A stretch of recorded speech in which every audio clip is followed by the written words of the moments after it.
morning. Good morning. And welcome to UUCC, the Unitarian Universalist Church of Canandaigua. We are a group of spiritual freethinkers who gather to celebrate life, build community, and better the world. Wherever you are on your spiritual journey, you are welcome here. I'm Jill Poremba, your worship associate for this morning, and the service today will be led by Reverend Lane. Thank you to everyone on this morning's worship team, also including music by Bill Mells and Children's Church for Children 3 and Over by Pat and Kaya Mells. If this is your first visit, welcome. We invite you to sign the visitor's book in the entryway, and whether it's your first visit or your 1000th, we are glad that you came. The service is also being live streamed to our YouTube channel, and we will plan to continue with hybrid worship services so that you can join us each week here in person, on Zoom, or later on YouTube. To help us better connect with our friends watching from home, please turn around and give a wave to the camera. At the end of the service, we will invite our friends on Zoom to turn on their cameras and return the wave. I do have a few announcements to share with you today.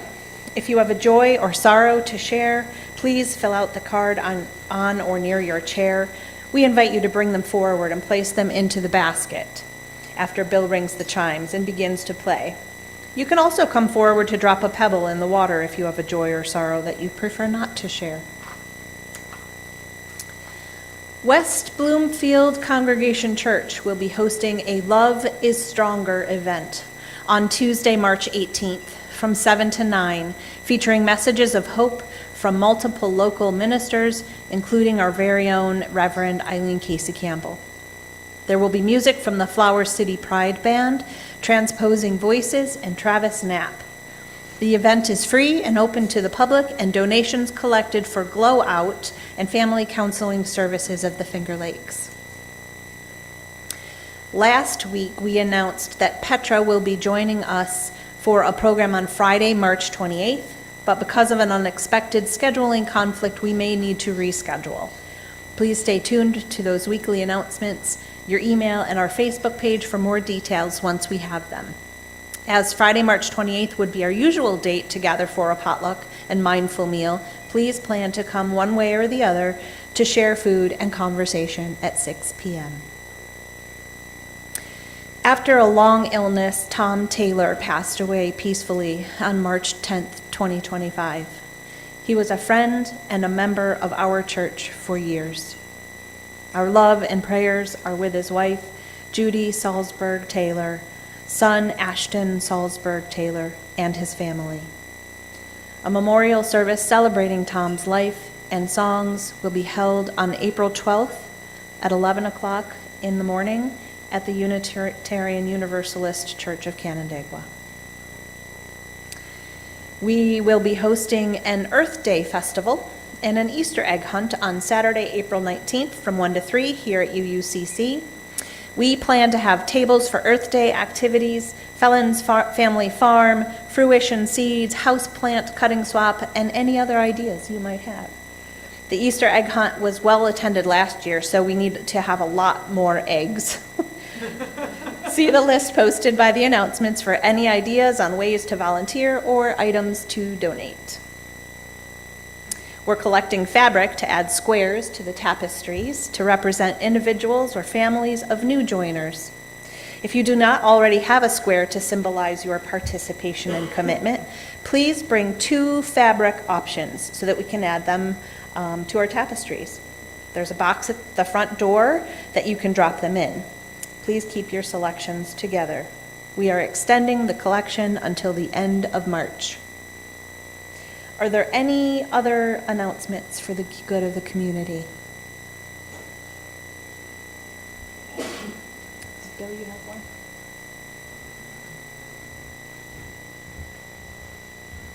So I have a quick announcement, which is that at meditation time, we're going to sing a different hymn, and it's up on the board, 352, Find the Stillness. So after some words and some silence, then we'll use that hymn today. Yeah, and before we continue with our usual worship schedule, Bill is going to share a Canvas moment with us. Yes, so I have a Canvas moment. It's a occupational hazard when the chair and leader of the stewardship committee is living at your house. Yes.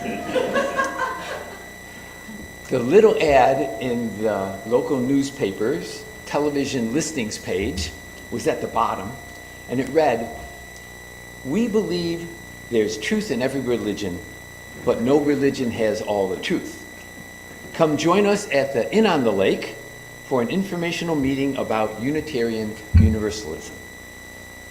Now, growing up, my family regularly filled a pew at the local Lutheran church, yet I had not been a church attendee for years. But that ad piqued my interest. Pat and I had done some church shopping around Canandaigua, but not found one whose message rang true to us. So I went to the meeting and was pleasantly surprised with this message of the inherent worth and dignity of all living things and the interdependent web of life that was shared by Carl Titchener and Maureen Titchener. They said, after that meeting, they said that the next week they would lead a short UU service. So I came the next week, and there I found the ritual, the hymn singing, and the sermon, and they all resonated with me. And that's why I returned the following week, and have continued to do so for 34 years. Being here takes me away from the day-to-day business and busyness and gives me a spiritual time to pause, be still, and reflect on a message of love and how to be in the world. That's why I come to this church, and that's why I support this church. Thank you.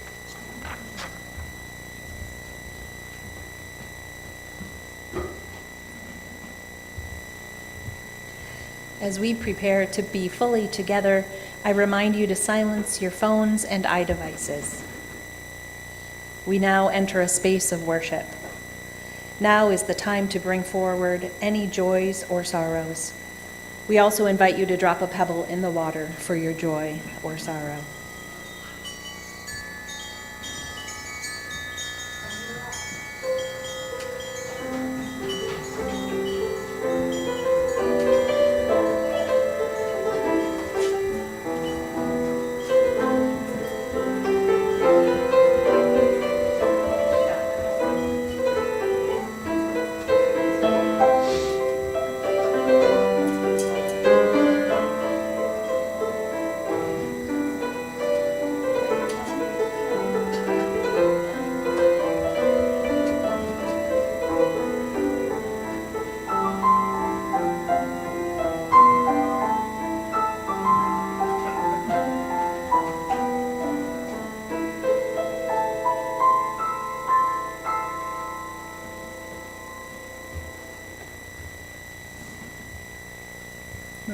would you like to help light the chalice?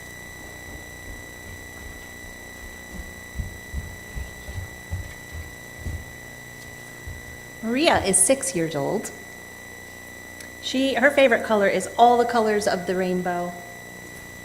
And a fun fact about Maria is that she loves How to Train Your Dragon and mermaid magic. Thank you. I invite you to join with me in our chalice lighting words. We gather this hour as people of faith, with joys and sorrows, gifts and needs. We light this beacon of hope, sign of our quest for truth and meaning, in celebration of the life we share together.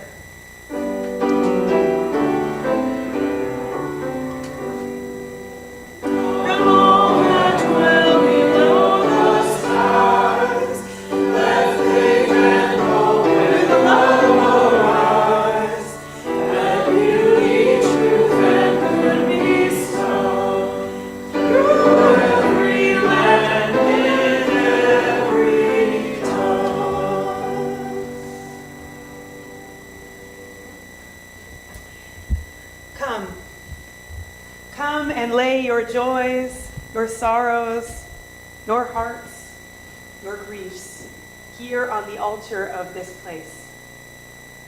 Come this morning with your fears, your worries, with your to-do lists, with the many things that are on your mind and heart. Come whether you have been here 50 times. Come whether this is your first time. Come whether you are returning again. We are home. We are here. We are in this place where we can be ourselves, where we can be in our hearts, our bodies, our spirits, whatever you have been carrying with you this week. Whatever has been sitting heavy with you, whatever celebrations you carry in these bones. Come. Let us worship together this morning. And in order to worship, I hope I've got this right. In order to worship, we gotta sing, right? I think so. And so this morning, as we continue to welcome all of us here, we're going to sing hymn number 407. We're going to sit at the welcome table, all of us together. So please rise in body or in spirit as you feel called, and let us sing.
Doesn't it just kind of fill you up? I love that song.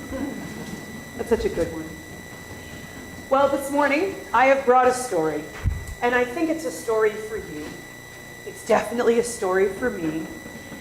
It's a story that's called How to Apologize by David La Rochelle. illustrated by Mike Wonutka. If anybody wants to come a little closer to see the pictures, you sure could, but also you can see them from where you're at if you'd like. So this story is called How to Apologize, and it's a favorite of one of my favorite children, Walter Yates. All right, so if folks want to come a little closer, we can learn about how to apologize together. All right. Well, it begins with some of the facts. Yeah, it begins with some of the facts. Everyone makes mistakes. And you can see an alligator in a tub with a penguin walking in on the alligator. Woo! Whether you are big or small. And when you've made a mistake that has hurt someone or something, the right thing to do is apologize. So if you've knocked over a vase and everything's gone everywhere, the right thing to do is apologize. Apologizing can be hard, especially if the other person is mad. Like when you're two hyenas who choose to pin the tail on the donkey on the back end of a rhino. Or if it's someone you don't like. Maybe some names are coming to mind. But it's important to apologize anyway, even if that person owes you an apology too. And so we have a fly here and a bee that are in conflict. The bee has a sign that says, "Fly smells PU like garbage." And the fly has a sign that says, "Vote for B for class president." Gross. B stands for brainless. Vote for fly. He's your guy. Oh no. Your apology can be simple. Tell the other person you're sorry for what you did. Sorry I borrowed your socks without permission. Don't make excuses. And so this is what not to do. I'm usually much more careful, but I had an itch on my knee and mosquito fluid down my throat, and I was trying to avoid a dangerous looking crack on the sidewalk, and if you weren't taking up so much space, I wouldn't have bumped into you. Maybe a different way to say it is, I'm sorry I knocked you over. And be sincere. So we have these raccoons here who are being not sincere. Mom told me I had to apologize for putting your doll in the fishbowl, or I can't go outside and play baseball, so I'm sorry. Or also another example of being not sincere. I'm sorry I accidentally squirted you with the garden hose when you were weeding the flower bed. Hee hee. But you have to admit you look hilarious. Another example of not being sincere, a chicken to a goat. Look at the new glow-in-the-dark watch I got for my birthday, and I'm having a cupcake party on Saturday, and I'm so sorry I sat on your violin. And guess who's going to be the star of the dance recital next week?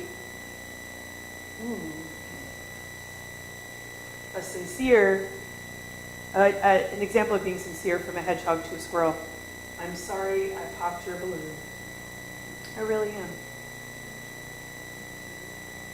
You can also apologize with a note. Sloth, I am sorry I stepped on your toes. I should not have been running so fast. Snail. Even if a mistake happened a long time ago, and these are two turtles talking to each other. Do you remember back in 1987 when I called you a pokey pants? Yes. It's never too late to apologize.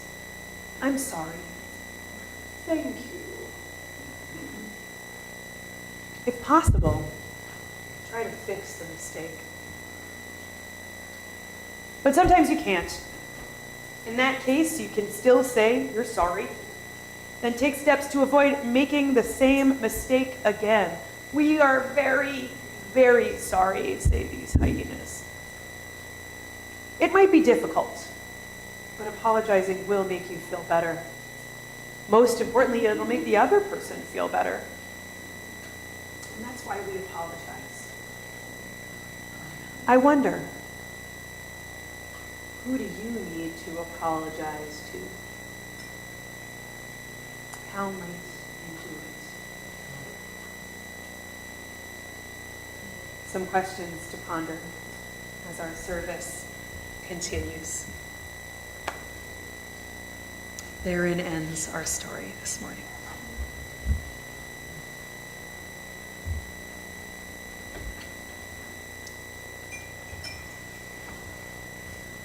Now is the time in our service to join together in the spiritual practice of generosity. Our gifts of both time and money support our church in its work. Each week, we would like to spotlight a group or committee and thank them for their gift of time. And this week, the group is Gardens. With the spring weather coming out, I think we're going to be busy in the gardens. People interested in finding out more can contact Lynn Cronice.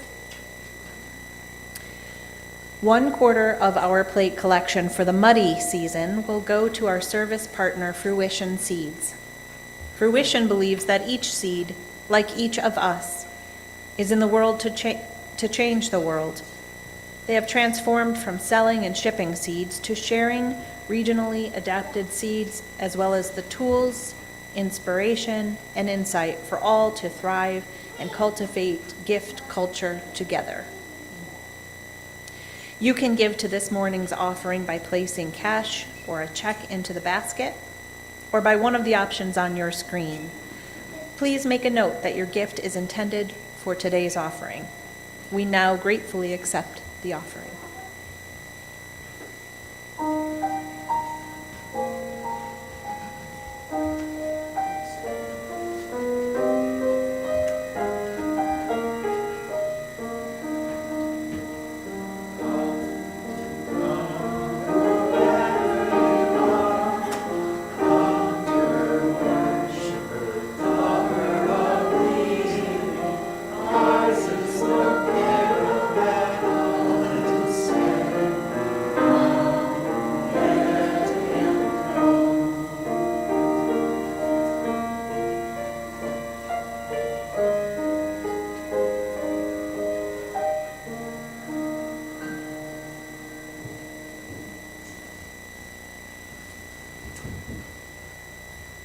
Now is the time for joy and sorrows.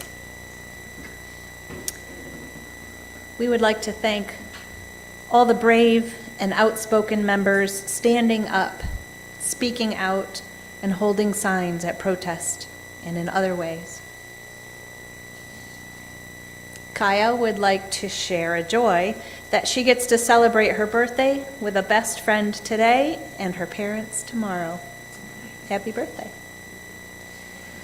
Abby has a big joy from a coven-like celebration doing spell work in community in resistance to the Republican regime.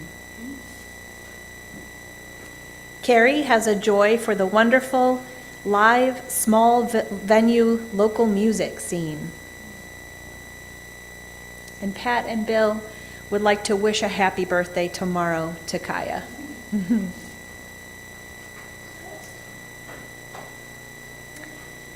I will now drop a stone for these and all the joys and sorrows left in the silence of our hearts.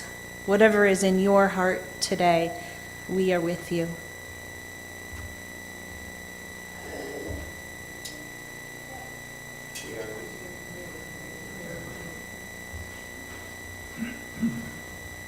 At this time, if there are any children who would like children's church or nursery care, please go downstairs with Kaya and Pat.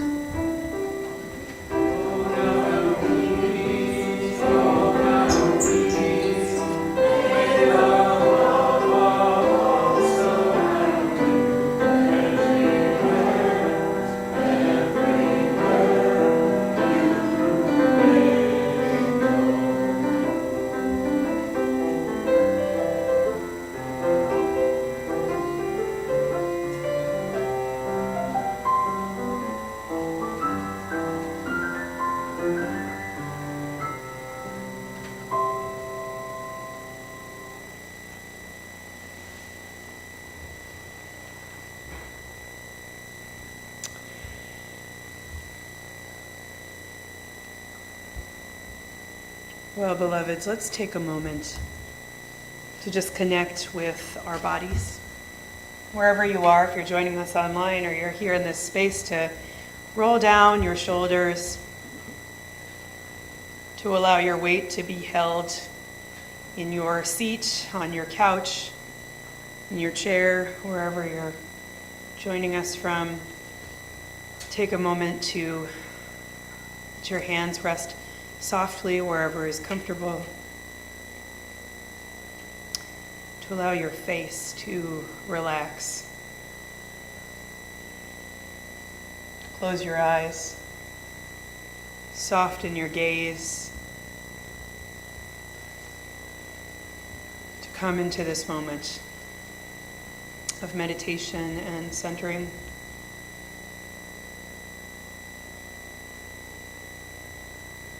Dear ones, at the beginning of this time, let us connect with our breath.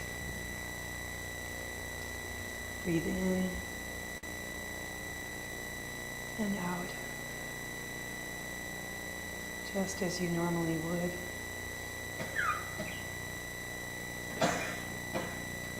Consider for this moment, bring your attention to this essential function of our bodies that we often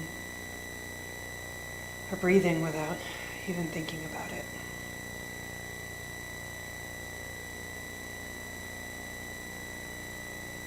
I want you to take I want to invite you to take a breath that goes all the way down into your belly, in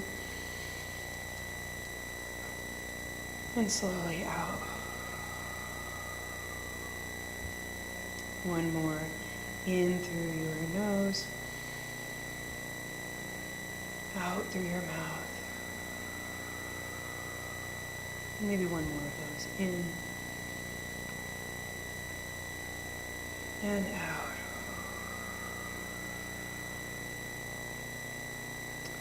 And just return to your normal breath. Notice how your body might feel after breathing just a little bit more deeply.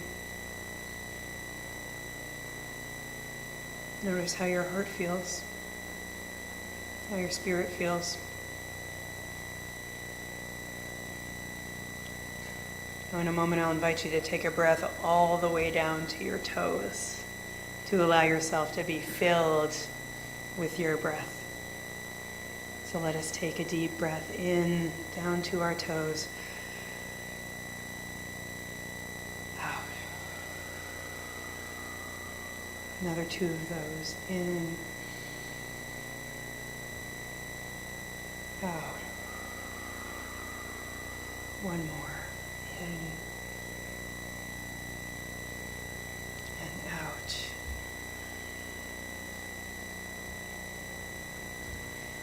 Take a moment to breathe without thinking about it. To be connected in this way.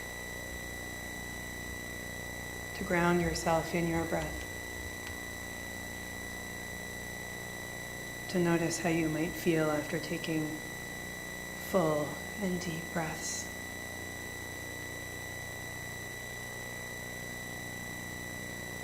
Beloveds, these groundings, these centerings are available to us at all times. In our grief, in our feelings of powerlessness and fear, in times when things are difficult, in times when things are good, and we desire to be present. May we continue to breathe through it all. May we find this grounding. May we continue to be grateful for the gift of our breath.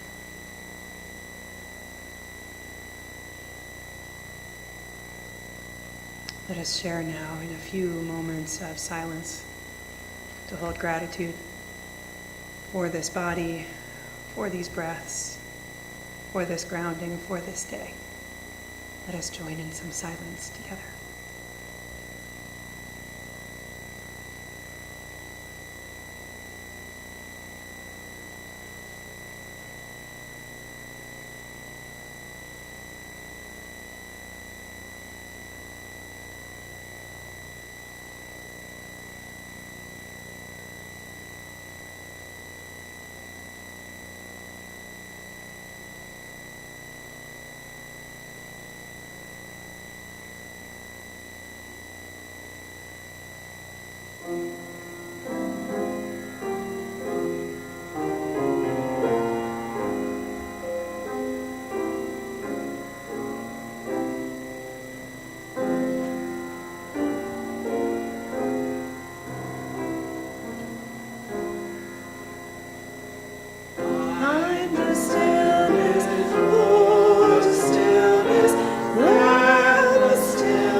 Well, were your ears burning on Monday night? Maybe, maybe not. Yeah, you might not have noticed it. Reverend Eileen and I were on a call with the denomination, with our Standing on the Side of Love, or Side with Love, I think is what we call it now, campaign, with over 300 people talking about you. I know, did you know? Well, here we are. We were talking about you, and we were talking about the incredible work that you all did to pull together overflow space for the vigil that was held in the wake of the death of Sam Nordquist. We were talking about what a fantastic congregation you all are at really getting the job done, chipping in, calling the plow, making sure that the lights are on, making sure that the heat's on, making sure that this space was available, doing it quickly, leveraging your power here in the community to ensure that the original event was held at the library. And people were definitely, singing your praises and feeling hopeful in these times, which I feel extremely grateful for. We have to find some hope right now. And so it was really great to be able to bring a message of hope to this call with Reverend Eileen and to get to partner with her to get to do that.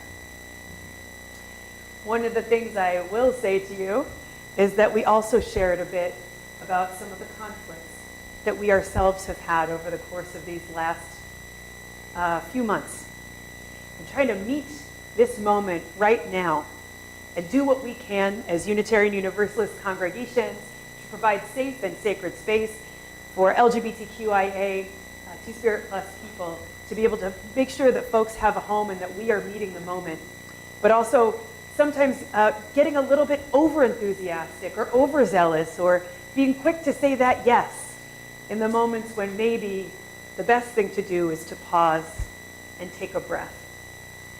And I think people also found some hope in that too. That even though at times there are moments of conflict, there are also moments of self-discovery and finding out what exactly our role is in this time. And we are so deeply needed in these times. So, this morning I had planned to come and talk to you a little bit about equity, and I think that's something that's important. But I actually really feel like what I want to talk to you all about this morning is a central piece of our Unitarian Universalist values. It's interdependence. Now, that's our theme for these 2 months. As Bill mentioned, the interdependent web of all existence, of which we are a part, a core piece of Unitarian Universalist theology, and it's something that all three of our UU congregations, the two in Rochester and you all here, are exploring right now in these 2 months together. We're taking a look at these because we're exploring our freshly minted and blessed core Unitarian Universalist values that became a part of a major value statement this past summer that were voted on. And so, this piece of our shared values calls us towards the fact that we are all dependent on one another in this human realm, with the creatures of the earth, with the earth itself, and with all of creation. It is a central guiding piece of our theology that we believe that everything is interrelated, that none of us can exist alone, that we need one another, as well as a connecting force that runs through us all, however you choose to define that. As our story pointed out this morning, if you can remember, sometimes this interdependence can be forgotten. It's a part of our humanity and maybe even a part of the animal kingdom as well. Or sometimes while living into deeper relationship with one another, conflict emerges. Our lives are full of conflicts, both small and quite large. I imagine there is no one here in this room whose past week was completely free of conflict. Anybody? Was your past week completely free of conflict? I'd love to hear about it.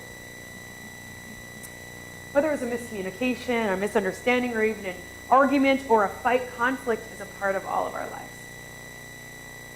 Right now, it seems like being a citizen of these so-called United States means we are in a world of conflict all of the time. Witnessing conflict amongst our elected officials, witnessing conflict over social media, participating in conflicts in our communities, in our families, in our workplaces, seeing our Grammy Awards this past year where Kendrick Lamar was celebrated for his song, Not Like Us, a song born out of conflict with another rapper and performed during the Super Bowl halftime show just a month ago. Watching our presidential address, whatever the heck we're calling it now, with one black male member of Congress, Al Green, being escorted out after disrupting the president's speech, where Republicans cheered on his leaving. Seeing silent protest from other congressional members and a conflict that has ensued over disruptive tactics of resistance and whether or not this was the right call. It feels heightened right now. And I can imagine that even as I'm talking about this, some of us want to check out. And I get it. I want to check out too. But I'm here this morning to remind you that I could say this same thing throughout the ages. Conflict is a part of our lived experience and is often a daily occurrence. It is something that is a part of the fabric of all of our lives. And I think something that we have to build some skills to get into. To keep our cool, to keep our heads in the midst of conflict, because I would love to tell you this morning that it's going to go away.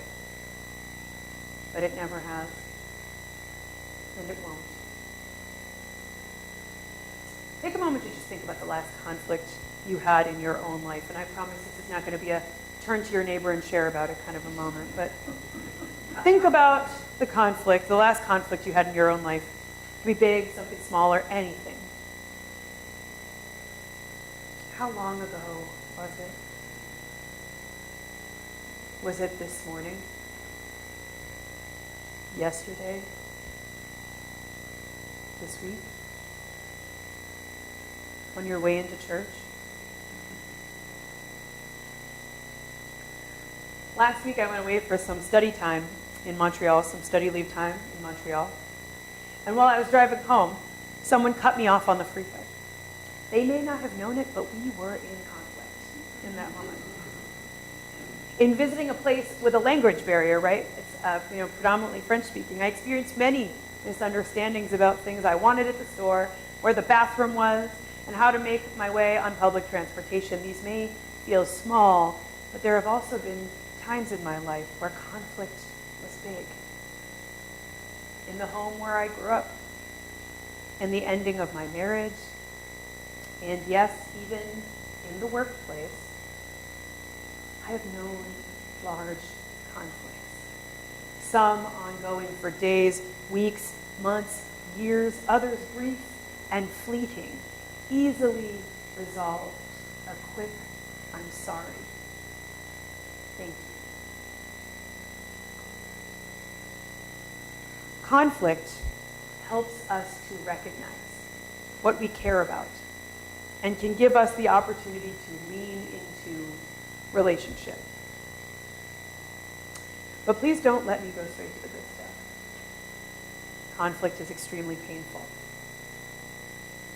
Conflict where we're hearing hurtful things about ourselves or where we have said hurtful things about others is extremely difficult. In conflict, our feelings can be hurt. And we know, I'm sure all of us have stories here of a time when we ourselves have hurt others.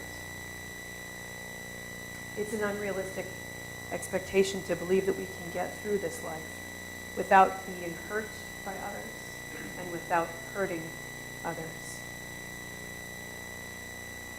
Healthy conflict acknowledges our limitations, acknowledges hurts and pains paused and moved towards taking responsibility for hurts caused, just like we heard in our story. And this is where interdependence comes in. We embody interdependence when we can acknowledge how our words and actions have not honored relationship and interrelatedness. And I imagine many of us here have also experienced unhealthy conflict, where hurts are denied or never mentioned, where others' feelings are dismissed, and it keeps those involved at a standstill as to where to go. And I wonder what our faith calls us to do in these moments. I wonder what our values call us to do in these moments. I wonder what stories came to mind to you when we asked the question this morning, who do you need to apologize to? And how do you plan to do it?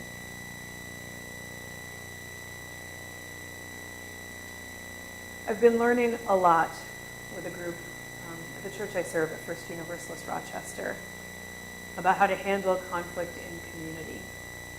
And we've gained some insights from other Unitarian Universalist congregations and also from the Unitarian Universalist Association about ways that we want to try our best to handle conflict in community, in our interpersonal relationships, how we want to try and lean in as best as we can to the part of conflict that helps us to acknowledge our interdependence and our own interrelatedness. So, I want to share a little bit of the insights that we have come up with, and I want to share with you all a little bit of what we've been thinking about, and I hope it resonates for you all here.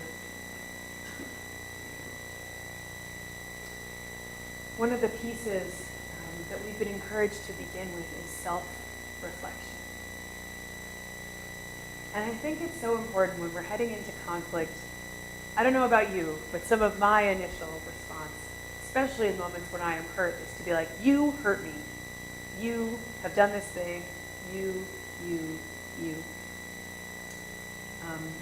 I mean, gosh, aren't we all doing it right now on a pretty major scale? And rightfully so in some ways. But where can I begin with self-reflection? To know, what is my story? What am I bringing to a situation with another? What am I bringing into community? How can I sort of take a look at my own past and what I'm bringing forward? How can I take a look at what got touched upon for me, or to use an overused term, triggered for me, that I'm bringing to this situation, and to really engage in self-reflection before trying to be in dialogue with another person. And then, that is the next step, is to move into direct address and to figure out ways to be in conversation with another human being. Sometimes it is not safe to do this just face to face. And sometimes people can't meet us face to face, and that's okay. Sometimes it takes writing a note, or the equivalent of writing an email these days, or sending a text, being in communication in written form, to give people a moment to be able to respond. And one of the pieces that we're finding is that people don't really want to engage in direct address, oftentimes alone. And so thinking about who your support people are to be able to join you in times when there is conflict. None of us really has to do community conflict, especially alone. Your minister is a resource, your leaders here are a resource. And in this community, but I also think there's probably friends of yours or people in your life that can be a resource. And then, if conflict cannot be resolved, to do your part, to own what you need to own, and to figure out good and spiritual ways to be okay with that. So often this involves self-forgiveness, or the process of needing to be gentle with yourself. So these are some of the insights that we are trying to utilize in our community, and I think is something that we need to keep in mind in all of our communities because tensions are high. Conflict is high right now. And it can be a moment for us to lean into deeper relationship together and to get to these things that matter the most to us, or it can be opportunities for us to divide and further be disconnected and be taken out of these interrelated ways, to forget our interdependence, to forget that we are dependent on one another. Wishing we had similar practices in our government right now, but we are doing what we can in our own communities and sharing these pieces in our own communities. And I'd kind of journey back to an earlier point that I made. Conflict helps us recognize what we care about and can give us the opportunity to lean into relationship. For those of us who have personal stories of really disruptive and toxic conflict, this might be a difficult piece to live into or to embrace. When conflict has been a source of rage or abuse or negative consequences, that's not what I'm talking about. In fact, I would say that those experiences are more about the abuse, likely about power, about punishment, not about healthy conflict. But I would say that conflict can give us a chance to grow in relationship. To grow in relationship with people when we come together, share, listen, and find ways forward. To avoid conflict is to avoid deeper relationships and connection. It doesn't honor nor acknowledge that conflict is a part of relationships of closeness, which I imagine anybody in here who has been married for a number of years can tell us. Relationships of closeness oftentimes involve conflict. And avoidance too often relies on dishonesty, relies on pretending that we can keep the peace, or so we can keep the peace, or it relies on silence, which can create an unsafe environment for those who are in the midst of conflict, those who might not feel supported. Think about how it must have felt for Al Green to see so many people remain silent while he took a stand.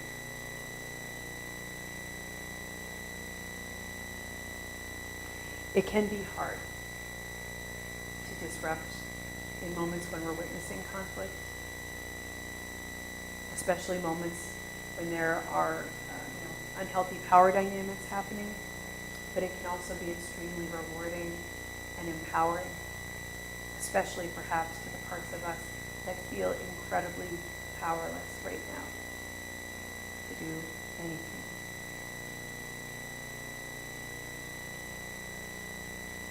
Beloveds, our own interdependence relies on our ability to engage in conflict. Our own interdependence relies on our ability to be able to, of course, be in mutual supportive relationships with one another. But as conflict continues to point towards the things that we care about and creates the opportunity for deeper relationships when it is healthy, I don't want to send you forth today wishing you more conflict in your lives. But I will send you forth today with the hopes that when conflict arises, because it will, it's always a part of our life, that you may have some ways through it, and that you may find yourself on the other side in deeper relationship. Amen. Blessed be, and may it be so.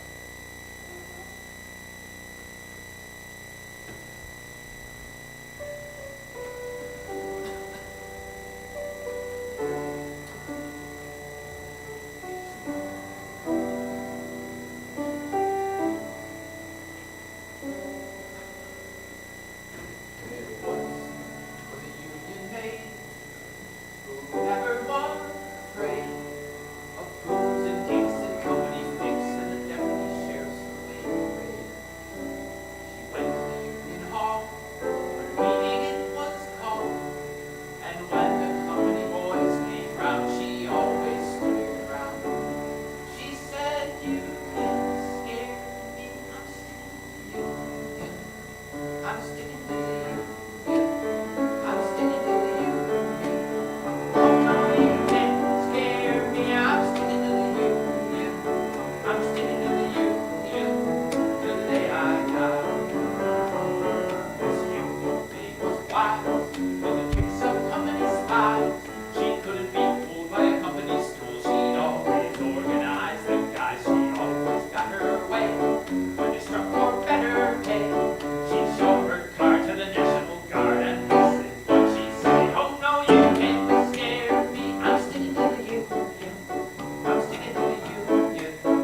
Let this be a reminder of the power of our voices. Let this be a reminder of what happens sometimes when we engage in healthy conflict. People get that right. Oh, dear ones, take a moment to just place a hand over your heart wherever you are. If you're joining us online, if you're here in the space. And just take a moment to look around at who is here with you. Who are you in this union with? To whom are you dependent on? With whom are you interrelated and interdependent? It is a blessing to be here this morning with you. It is a blessing to know that we can engage in healthy and generative conflict. It is a blessing to see the power and the strength of one voice, two voices, 3 voices, 20 voices, 40 voices, 60 voices. A blessings on your work here in Canandaigua. Dear ones, may each and every single one of you know that you are loved. And may you go and be that love here in your community. Be that love to whomever you meet. Be that love to whomever you're with in the days, weeks, and moments ahead. Amen. Blessed be, and let it be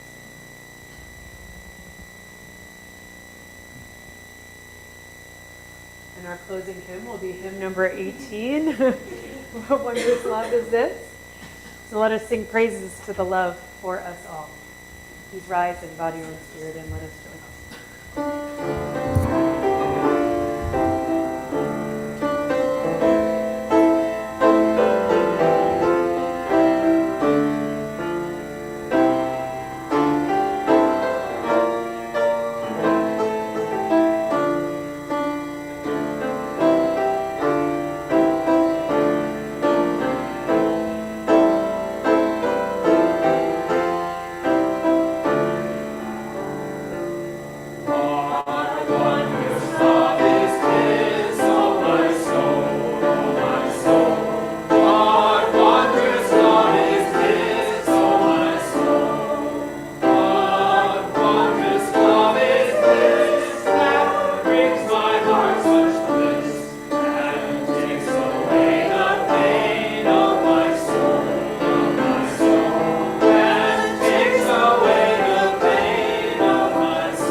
If you are with us on Zoom and would like to wave goodbye at the end of the service, you can turn on your camera now.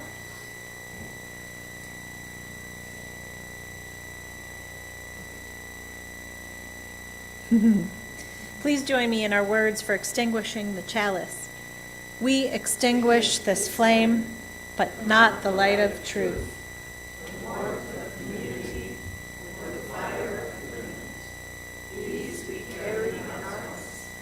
Until we are together again.